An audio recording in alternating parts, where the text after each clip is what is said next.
आए हैं तो हम उनके बारे में सोचते हैं, दूसरे भी सोचते हैं, हम भी सोचते हैं। समाप्त कीजिएगा। हम पार्लियामेंट के बाहर बोलेंगे। नहीं पार्लियामेंट में अगर हमारी बात नहीं सुनी जाएगी तो पार्लियामेंट के बाहर तो बोल ही रहे हैं। ऐसा तो आप रोकने के लिए नहीं आएंगे। नहीं, ऐसा नहीं सोचना चाहिए। ऐसी बात नहीं है तो कुछ लोग सुनिए काशीराम जी, आप इसमें प्रोटेस्ट करने की जरूरत नहीं। आपको मालूम है कि लीडर्स, छोटे पार्टी के लीडर्स को 15, 20, 25 मिनट तक दिया जाता है, बाकियों को 10-10 मिनट। जो लीडर्स जितने हैं ये तय किया था, आप अब बात किए हैं, अब आपका तो कंक्लूड करने के लिए एक बेल दिया मैंने। श्री काशीराम। अध्यक्ष जी, ये खुशी की बात है कि हम लोग 50 साल की आज़ादी के बाद पिछले 50 साल में क्या कुछ हुआ, क्या कुछ नहीं हुआ, क्या होना चाहिए था, इसके बारे में हम लोग इस सदन में चर्चा कर रहे हैं। 2-3 महीने पहले मुझे नहीं लगता था कि इस सदन में इस किस्म की चर्चा होगी और इस देश में पिछले 50 साल में जिन लोगों के साथ जुल्म हुआ है, ज्यादती हुई है, अन्याय हुआ है, उनकी बात इस सदन में उठेगी। इसलिए मैंने 15 अगस्त से अपनी पार्टी की तरफ से प्रोग्राम बनाया था कि अगर इस सदन में चर्चा नहीं होती है या इस देश के हुक्मरान इस किस्म की चर्चा नहीं करना चाहते हैं तो पिछले 50 साल में जिनका नुकसान हुआ है उनको इसके बारे में सोच विचार करना चाहिए। इसलिए हम लोगों ने 15 अगस्त से कन्याकुमारी से कोहिमा, कारगिल, पुरी, पोरबंदर, देश के 5 कोने हैं, 5 कोनों से हम लोगों ने अवेयरनेस ड्राइव शुरू किया है। लेकिन खुशी की बात है कि अब इस संसद में भी, इस सदन में भी इसके बारे में चर्चा हो रही है और मुझे भी कुछ कहने का मौका मिल रहा है।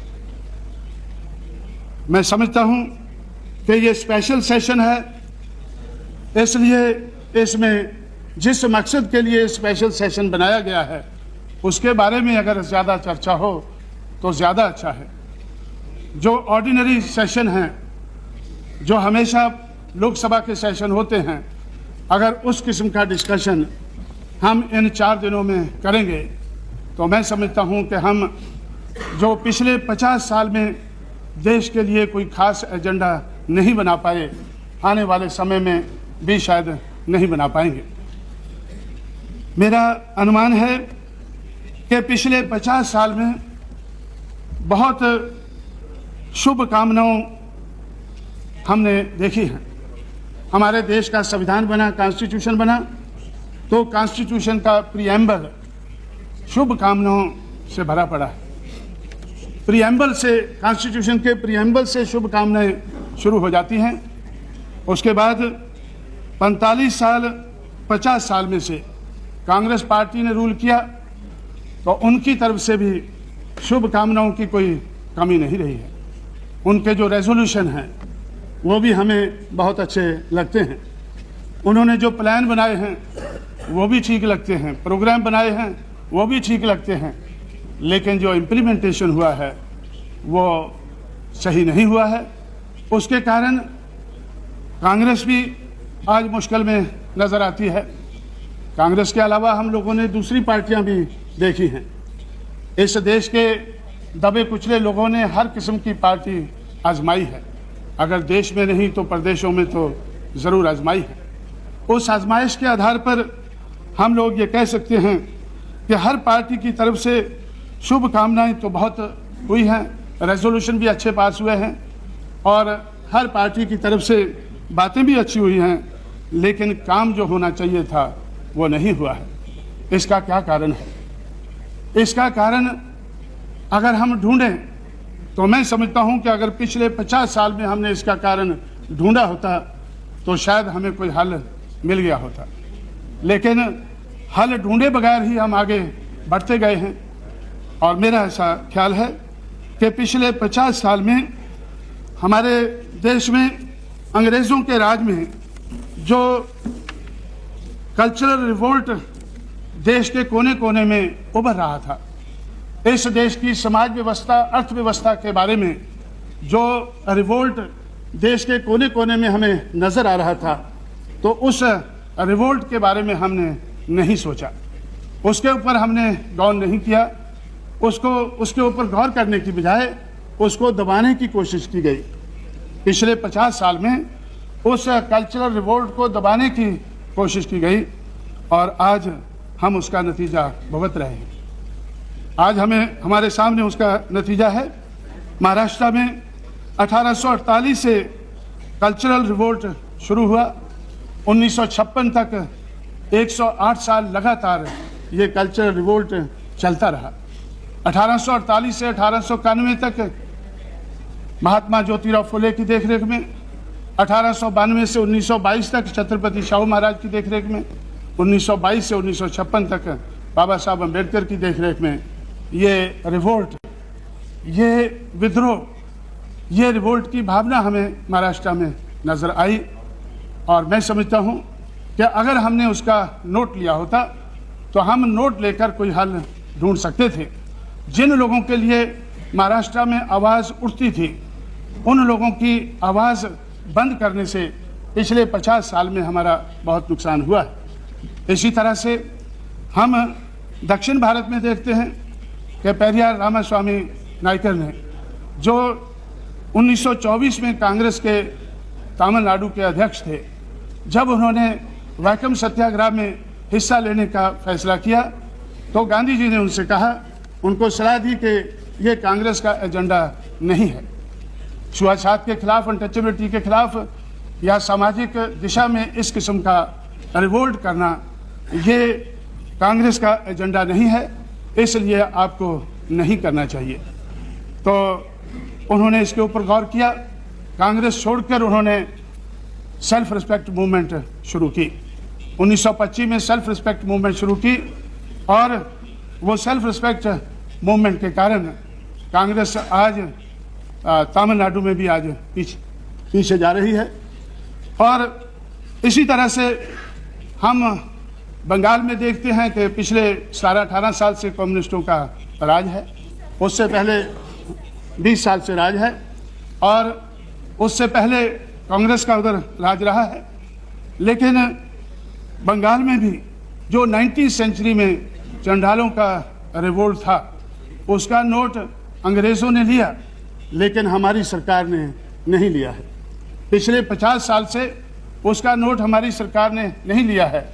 जो चंडाल, वो उनके साथ जो अन्याय होता था, उनके साथ जो मुश्किलें थी उनके बारे में वो अंग्रेज़ों के सामने रखते थे। अंग्रेज़ उनका कुछ ना कुछ हल ढूंढते थे। और जो 1891 तक सेंसस में चंडाल का नाम हमें नज़र आता है, उन्होंने अंग्रेज़ों से रिक्वेस्ट किया कि चंडाल का नाम हमसे हटाया जाए, हमें नमः शूद्रा करके लिखा जाए। अंग्रेज़ों ने उनकी बात मानी और 1901 से चंडाल की बजाय नमः शूद्रा उनका नाम आज हम जानते हैं। और उसके बाद 1946 तक उन नमः शूद्रा लोगों की जो विद्रोह था, उनका जो रिवोल्ट था और इस देश की जो समाज व्यवस्था, अर्थव्यवस्था के खिलाफ जो विद्रोह था, तो 1946 तक हमें नज़र आता है। 1947 के बाद हमें नज़र नहीं आता है। इसी तरह से देश के कोने कोने में इस किस्म का रिवोल्ट 1947 तक हुआ, लेकिन 1947 के बाद वो रिवोल्ट हमें नज़र नहीं आया। वो बात कहने वाले लोग को डिस्करेज किया गया। बाबा साहब अम्बेडकर को चुनकर नहीं आना चाहिए, कॉन्स्टिट्यूएंट असेंबली में नहीं पहुंचना चाहिए, उसके लिए भी प्रबंध किया गया। तो बाबा साहब अम्बेडकर को बम्बे से जाकर और कलकत्ता क्रॉस करके जयसुर और खुलना से उनको चुनकर कॉन्स्टिट्यूएंट असेंबली में आना पड़ा। जयसुर और खुलना से जब चंडालों ने उनको चुनकर भेजा कॉन्स्टिट्यूएंट असेंबली में, तो भाई उसका जो प्लीज नमः शूद्रा अभी आज हम कहते हैं उनको, कोई बात नहीं, अगर चंडाल नहीं कहते हैं तो जो चंडालिका है, जो टैगोर ने चंडालिका लिखी है, उसको भी कंडेम करो। टैगोर की कहानी है चंडालिका, तो उससे हमें कुछ पता चलता है उस जमाने के इतिहास के बारे में। तो आज काशीराम जी, अगर आप इधर एड्रेस करके सब्जेक्ट में बोलिए, उनके देखे मत फिर यहाँ नहीं, मुझे तो उनका होगा। नोट लेना चाहिए। अगर उन लोगों ने नोट नहीं लिया है हमारा, तो हमें तो दूसरों का नोट लेना चाहिए। अगर हम कोई बुरी बात कह रहे हैं तो हमें नहीं कहना चाहिए। तो इसलिए तो मैं समझता हूं कि इस किस्म का जो विद्रोह है, इस किस्म का जो रिवोल्ट है, अगर हमने उसका नोट लिया होता तो हम उसके हल ढूंढ सकते थे, लेकिन हमने इस किस्म के हल ढूंढना जरूरी नहीं समझा। कब तक जरूरी नहीं समझा? जब तक किसी की कुर्सी हिलने नहीं लगी। जब तक किसी की कुर्सी नहीं हिलने लगी तो तब तक उन्होंने जरूरी नहीं समझा कि इस रिवोल्ट का हमें नोट लेना चाहिए। आज हम लोग उठकर कुछ कुर्सी हिलाने की कोशिश में लगे हुए हैं तो लोग उसका नोट लेने लगे। और मुझे नहीं लगता था कि मुझे इस सदन में कुछ ज़्यादा समय मिलेगा या लोग मेरी बात को ध्यान से सुनेंगे, लेकिन मेरी बात कड़वी होने के बावजूद भी हमारे जो सदस्यगण है वो सुन रहे हैं। तो लेकिन मैं समझता हूं कि ये कड़वी बात कहना ज़रूरी है, ये बात कहना ज़रूरी है और इस बात का नोट लेना ज़रूरी है और इसके बारे में कोई प्रबंध करना ज़रूरी है। इसके बारे में कोई प्रबंध करना ज़रूरी है। मुझे नहीं, मैं अपने साथी को जानता नहीं हूँ जिनको चंडाल कहने से दुख हुआ है। दुख तो सुनिए, बता रहा था वो इतिहास गलत है, इतिहास ठीक नहीं है। मिस्टर आसिम बाला, चंडाल कहो और सरदार कहो, जो भी आप कहिए, मिस्टर आसिम बाला, मतलब नहीं है। Mister Asim Bala, you see, you are a senior नहीं, member. sir, I'm- When you want to speak, he should yield to you. Interpreted my that is not name the way. as I am saying. I am very much angry with this word that Chandal. I am not angry with that word. No, if you want to say anything, he should yield to you. That is the procedure established in this house. इसलिए मैं ये कहना चाहता हूँ, मेरा ऐसा ख्याल है कि अगर हमने उस वक़्त जो बातें कही गई हैं अंग्रेज़ों के ज़माने में, अगर उन बातों का हमने बाद में भी उसका नोट लिया होता, मैं कहना चाहता हूँ गांधी जी ने जो कहा था कि 1924 में कि अनटचेबिलिटी हमारा एजेंडा नहीं है, तो उसके बाद जो अनटचेबल्स की हालत को सुधारने के लिए जो कोशिश करनी चाहिए थी, तो अगर वो बात के ऊपर When you get Mr. Panigrahi, when you get the chance, you can say, why are you disturbing him?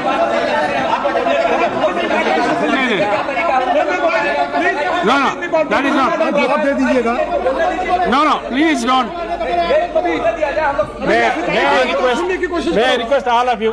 You see, you should have tolerance. आज No, you are not. Gandhi ji का अपना एजुकेशन था। नहीं, you see, you क्या बात है?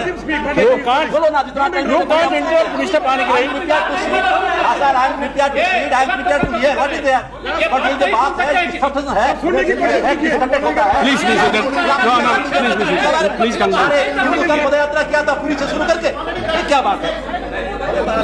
बंगाल से Please. Bengal से Now you conclude, Mr. 8 सीटें रिजर्व हैं शेड्यूल कास्ट के लिए। बंगाल से 8 सीटें रिजर्व हैं शेड्यूल कास्ट के लिए। उन सीटों पर कोई दूसरा आदमी चुनकर नहीं आ सकता है, यह हम सब जानते हैं। लेकिन जब बंगाल के बारे में हम इधर सुनते हैं, या तो हमें चैटर्जी बोलते नजर आते हैं, या फिर कोई और मुखर्जी हैं, अपनी ममता जी हैं, ये बोलती हैं, या फिर अभी ये साथी हैं मेरे खिलाफ भी बंगाल से हैं, तो हैं बंगाल से हैं, तो इनको हमें कभी ज़्यादा, जो 8 लोग जो शेड्यूल कास्ट के हैं, वो शेड्यूल कास्ट के बारे में बोलते हुए हमें कभी बंगाल से नजर नहीं आए हैं जी।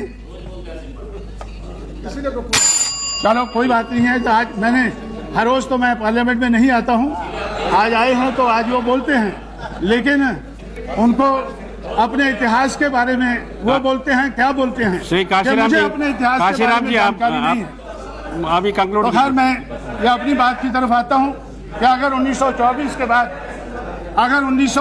के बाद जो गांधी जी ने उस वक़्त कहा था कि ये हमारा एजेंडा नहीं है, अगर हम 1947 के बाद ये एजेंडा बनाया होता और 1947 से पहले 1932 में डॉक्टर अंबेडकर ने तो इन लोगों के लिए, शेड्यूल कास्ट शेड्यूल ट्राइब के लिए सेपरेट इलेक्टोरेट हासिल किया, लेकिन वो भी गांधी जी और कांग्रेस को मंजूर नहीं था, इस देश के लोगों को मंजूर नहीं था।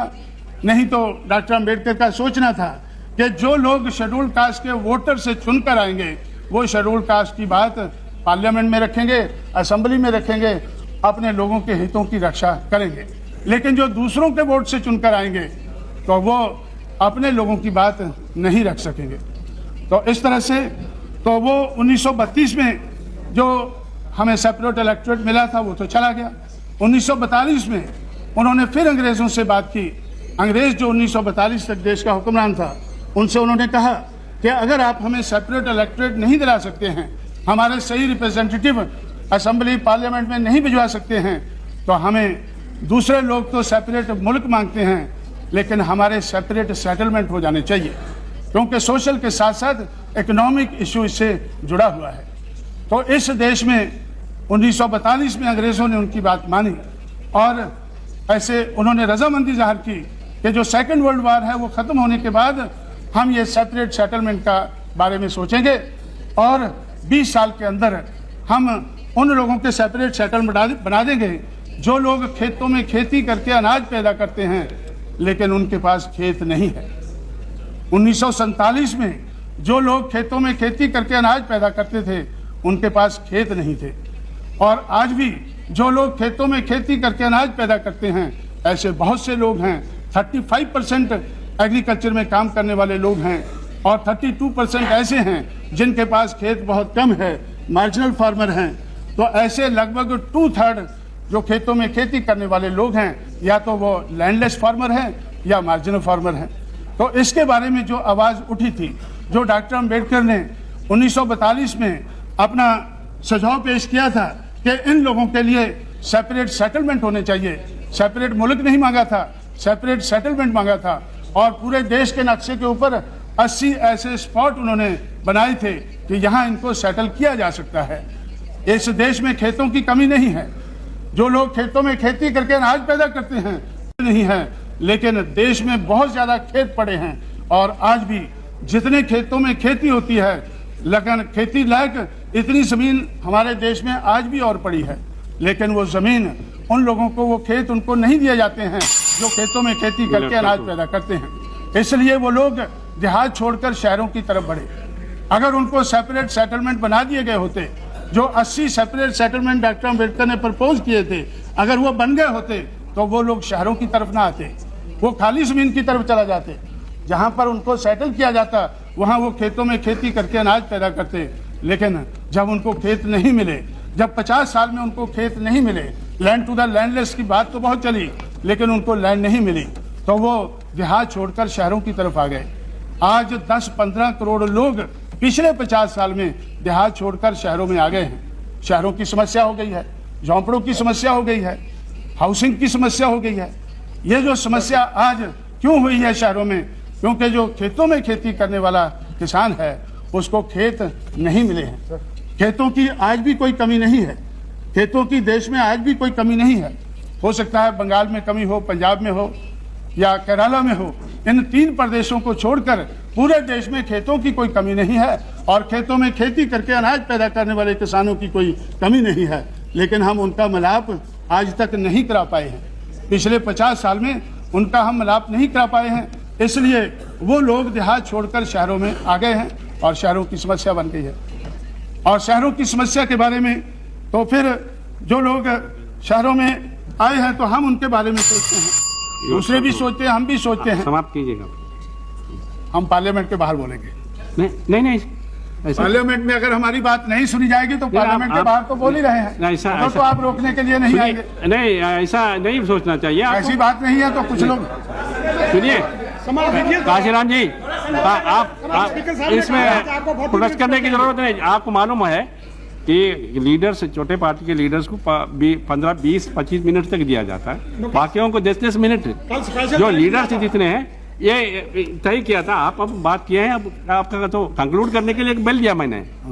नहीं, वो तो ठीक है, लेकिन अगर हमारी बात इस सदन में सुनी नहीं जाएगी तो हमने तो पहले ही प्रबंध बाहर किया हुआ है, पहले ही प्रबंध बाहर किया हुआ है। हम इस सदन में प्रबंध कर कर ही पहुंचेंगे।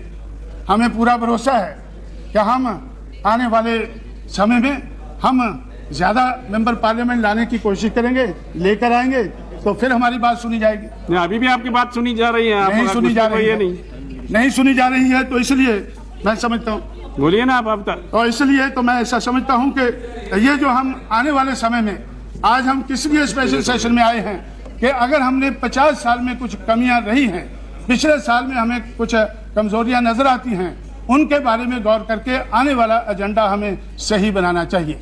मैं कहना चाहता हूं कि सामाजिक और आर्थिक दृष्टि का ख्याल रखना चाहिए। सामाजिक दिशा में और आर्थिक दिशा में जो इस देश में जो अंग्रेजों के राज में जो रिवोल्ट हुआ है, वो revolt I am here to regulate the time. Please don't interrupt. ठीक है, तो मैं नहीं, please continue. You just leader of the party. तो इसलिए मैं तो आता ही बहुत कम हूँ इधर, और आता हूँ तो बोलता कम हूँ, लेकिन अगर आज बोलने का मौका दे दें तो अच्छा है, अगर नहीं दे दे तो बाहर तो मुझे कोई रोकने वाला नहीं है। अभी तक तो रोकने वाले नहीं है, लेकिन हो सकता है बाहर भी रुकावट हो। अभी आप तो इसलिए तो मैं क्या कर, नहीं, मैं तो अटल जी को भी देख के कह रहा हूँ। अटल जी तो अभी अभी आए हैं। मैं बोलता हूँ कुछ लोगों को, मैं बोलता हूँ कुछ करता हूँ, मेरा जो करना है बोलना है, तो बहुत से लोग सोचते हैं कि अगर ये भी बंद हो जाए तो अच्छा है। तो इसलिए हाँ, तो मैं अच्छा मैं बोल रहा हूँ, मैं उसी के बारे में बोल रहा हूँ, क्योंकि आज से 6-7 महीने पहले उत्तर प्रदेश के बारे में चर्चा करने के लिए हमारी अटल जी से बातचीत हो रही थी। तो अटल जी ने मुझसे कहा कि भाई आप अभी थोड़ी देर में राष्ट्रपति का चुनाव होने वाला है, अगर आप राष्ट्रपति, हम सोचते हैं कि आपको राष्ट्रपति बनाया जाए, ऐसी कोई पार्टी नहीं जो आपका विरोध करेगी, तो इसलिए तो मैंने सोचा, मैंने अटल जी से कहा कि भाई मैं कुछ बात अपनी बोलता हूँ, कुछ काम करता हूँ, अगर मैं बड़े घर में जाकर उधर बैठ जाऊंगा तो ये काम कौन करेगा, इसलिए मुझे मैदान में डटा रहना चाहिए। और अगर तो इस तरह से तो मैं समझता हूँ कि मेरी बात कुछ लोगों को अच्छी नहीं लगती है, कोई बात नहीं है, तो अगर अच्छी नहीं लगती है तो हम बाहर बोलते हैं। और मैं अभी क्या बोल रहा था कि ये जो इस किस्म का जो रिवोल्ट पहले से चल रहा था, तो उस रिवोल्ट के बारे में आज भी बहुत लेट नहीं हुआ, आज भी हमें उसके बारे में सोच लेना चाहिए, समझना चाहिए, और सोच कर समझ कर ही आगे का प्लान बनाना चाहिए। उस बात को सोच समझ कर अगर प्लान बनाते हैं तो कोई लाभ होता है, अगर बगैर सोचे समझे बनाते हैं तो कोई लाभ नहीं होता है। 1990 में सेंट्रल गवर्नमेंट ने जब डॉक्टर अम्बेडकर की सेंटेनरी सेलिब्रेशन मना रहे थे, तो 1990 में सेंट्रल गवर्नमेंट ने अम्बेडकर ग्राम विकास योजना बनाई, हमने नहीं बनाई।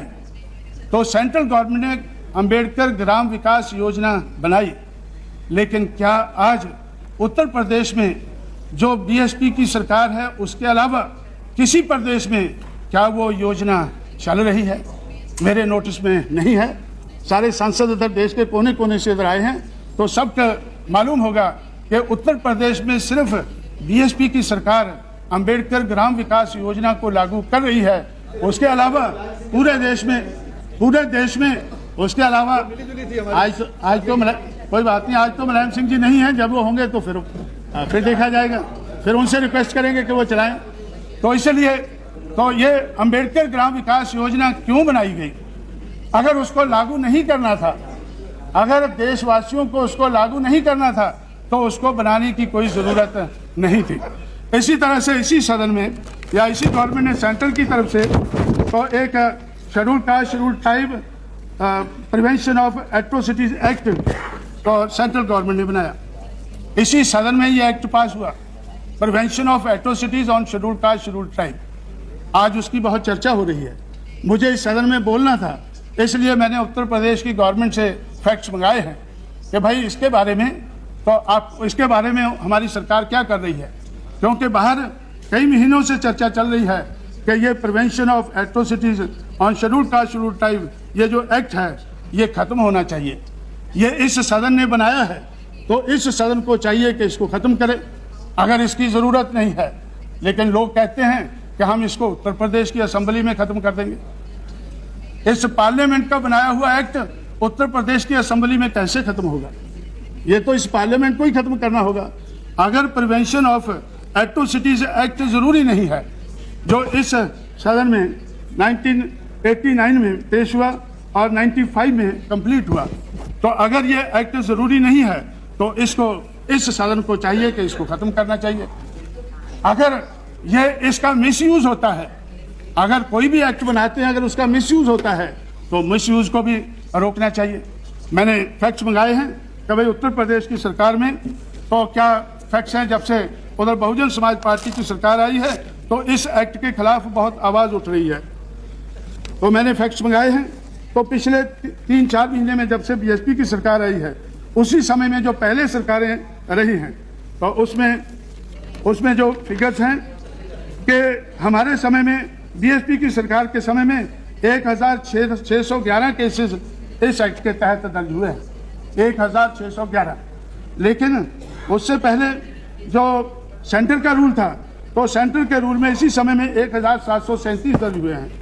उससे पहले इन्होंने बताया हमारे साथी ने कि मुलायम सिंह जी का रूल था, उसी समय में जब मुलायम सिंह जी का रूल था तो उसमें 2767 तो जो केसेस हैं वो दर्ज हुए हैं। अगर इस किस्म के केसेस दर्ज हुए, इसी तरह से हमारे इधर साथी इधर एक नहीं है, उन्होंने मुझसे कहा कि भाई हमारे खिलाफ ये एक्ट लगा हुआ है, तो मायावती को कहकर इसको रफा दफा कराएं। अटल जी को भी उन्होंने बोला, कनौजिया जी हैं मेंबर पार्लियामेंट, मैंने उनसे कहा कि भाई मायावती ने यह एक्ट लगा दिया है, किसने लगाया है? वो कहने लगे कि वो तो मुलायम सिंह जी के ज़माने में लगा था, लेकिन आपको चाहिए कि उसको रफा दफा कर दें। इसलिए मैं समझता हूँ कि जो ये एक्ट का मिसयूज़ होता है, तो मिसयूज़ रोकना तो ठीक बात हो सकती है, लेकिन एक्ट को ख़त्म करना अगर ठीक बात है तो इस सदन में ये बात उठनी चाहिए और इस सदन में ये एक्ट को रद्द करना चाहिए। लेकिन ये एक्ट सिर्फ उत्तर प्रदेश के लिए नहीं है, ये तो देश भर में जो एट्रोसिटीज़ होती हैं, शेड्यूल कास्ट शेड्यूल ट्राइब के ऊपर एट्रोसिटीज़ होती हैं, क्या उनको रोकना चाहिए या नहीं रोकना चाहिए? हर कोई कहता है रोकना चाहिए, लेकिन जब रोकने की बात आती है, रोकने की कोशिश होती है, तो लोग विरोध करते हैं, तो उसका विरोध होता है। तो इसलिए मैं समझता हूं कि इस सदन में ऐसी ही बातें, ऐसा ही हमें एक्ट बनाने चाहिए, ऐसे ही कानून पास करने चाहिए जिनको हम लागू कर सकें। जिन कानूनों को हम लागू नहीं कर सकते, तो ऐसे कानून हमें पास नहीं करने चाहिए। इसीलिए मैं समझता हूं कि डेमोक्रेसी के बारे में बहुत कुछ कहा जाता है कि इस देश में डेमोक्रेसी बहुत बड़ी है, बहुत बड़े अरसे से चल रही है, लेकिन मैं समझता हूं कि इस देश में कोई डेमोक्रेसी नहीं है। इट इज़ एक खेल चल रहा है इस देश में, जिसमें अमीरों के नोटों से गरीबों के वोटों के साथ खिलवाड़ होता है। अमीरों के नोटों से गरीबों के नोटों के साथ खिलवाड़ होता है, और मैं समझता हूं कि इसको अमीरों के नोटों से गरीबों के वोटों के साथ खिलवाड़ होता है, जिसको डेमोक्रेसी कहते हैं। इसी तरह से हमारे जो चीफ इलेक्शन कमिश्नर हैं, तो मिस्टर सेशन, तो उन्होंने एक किताब लिखी है, उसमें उन्होंने खुद कहा है कि इस देश में डेमोक्रेसी नहीं है। उन्होंने एक मिस्टर सेशन ने तो उस किताब में ये लिखा है, ए heart full of burden, heart full of burden किताब लिखी है, और उन्होंने इस किताब में लिखा है कि इट इज़ जो डेमोक्रेटिक कल्चर इंडिया में, it is in an advanced stage of decay. ये डेमोक्रेसी जो है, it is an advance stage of decay, ऐसा चीफ इलेक्शन कमिश्नर को कहना पड़ा है। और इसी तरह से तो उन्होंने और 1951-52 में, तो जब इस देश में डेमोक्रेटिक प्रोसेस चलने वाला था, तो बाबा साहब अम्बेडकर ने उसी वक्त कहा था कि भाई ये जो अगर अमीर के पैसों से अगर चुनाव लड़ा जाएगा, तो फिर अमीरों की ही बात इस देश में चलेगी, पैसे वालों की ही बात चलेगी। और वही हम देख रहे हैं कि मनी माफिया और मीडिया का रोल बहुत बड़ा है। मनी माफिया और मीडिया का रोल इस देश की डेमोक्रेसी में बहुत बड़ा रहा।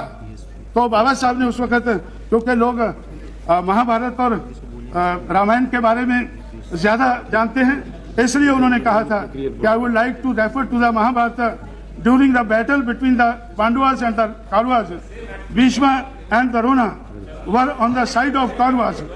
Pandavas were in the right and the Kauravas was in the wrong.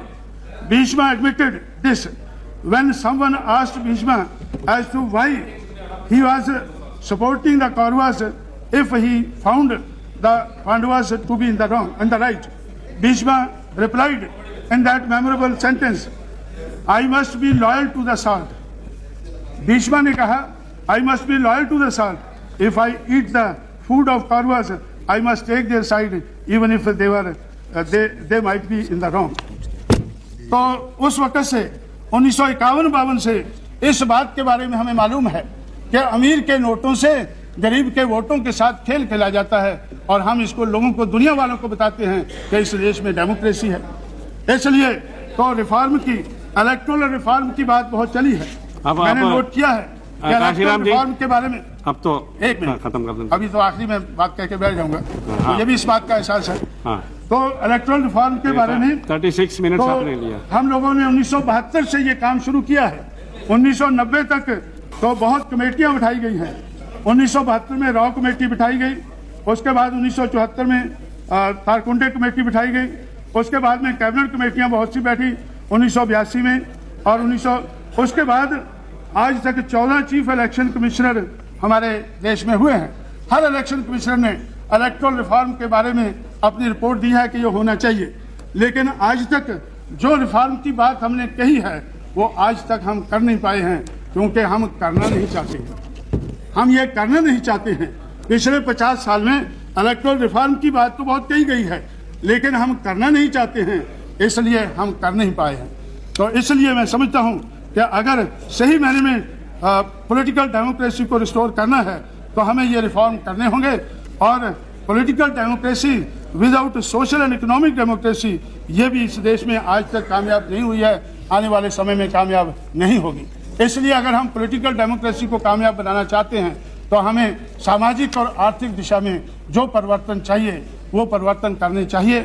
और मैं समझता हूँ अगर 50 साल हमने ये नहीं सोचा है तो 50 साल के बाद ये पूरा साल जब हम सोच रहे हैं, सोचने लगे हैं, तो पूरा साल हमें ये सोचना चाहिए कि क्या कमियां रह गई हैं, उन कमियों को दूर करने का हमें एजेंडा बनाना चाहिए। आने वाले समय का एजेंडा हमारा इस किस्म का होना चाहिए। ऐसी बात कहते हुए मैं आपका शुक्रगुजार हूं कि आपने मुझे ज़्यादा समय दिया। हमारी ममता बनर्जी।